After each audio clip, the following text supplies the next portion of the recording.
अभी हमारे एक दोस्त बता रहे थे, भाई सुना दूँ आके, वो सुना दूँ, कोई मसला तो नहीं है। वो मुझे कह रहे हैं कि मैं यहाँ ऑस्ट्रेलिया में कहीं बहुत लॉन्ग ड्राइव पे था, करीब में जंगल थे, तो बहुत ज़ोर का पेशाब आ रहा था। ये हमारे पाकिस्तानी साथी हैं, बड़े ज़बरदस्त इनके किस्से हैं यहाँ पे। कह रहे हैं अब कोई वॉशरूम करीब में था नहीं, तो इन्होंने वही अख्पल तरीके से साइड पे उतर के जंगल की तरफ बैठ के पेशाब करना शुरू कर दिया। पीछे पुलिस की गाड़ी आ रही थी। अब यहां तो ज्यादातर लोग खड़े होकर पेशाब करते हैं गोरे, उन्होंने देखा ये बैठा हुआ पता नहीं कोई क्या कर रहा है वहां, क्या जी। पुलिस आ गई पीछे से, तो खैर उन्होंने थोड़ा इकराम किया कि अब जब कर रहे हो तो अब तसल्ली से करना।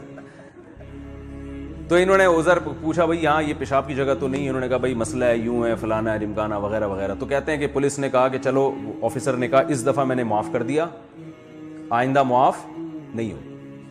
तो मुझे कहते हैं एक दिन इसी तरह मुझे किसी बात पे पुलिस ने पकड़ लिया, इस पेशाब वाले केस पे नहीं, किसी और बात पे, लाइसेंस वगैरह चेक करने के लिए। तो उन्होंने जब मेरा नाम कंप्यूटर में डाला है तो हंसने लगे, कह रहे हैं ये वही बंदा है जो बैठ के पेशाब कर रहा था। इनका ख्याल ये था कि इसने एक दफा देख लिया, अब दोबारा ये मुझे मोहलत दे रहा है तो दोबारा कौन देखेगा भाई। लेकिन सिस्टम इतना मजबूत है कि पेशाब भी रिकॉर्ड हो रहा है, यानी आप अंदाजा लगाओ पेशाब भी क्या हो रहा है, रिकॉर्ड हो रहा है। और अगर ये दोबारा पेशाब अब क़यामत तक कभी भी जंगल में बैठ के करेंगे तो उस पेशाब की भी एक वैल्यू है कि इतने पैसे अदा करने पड़ेंगे।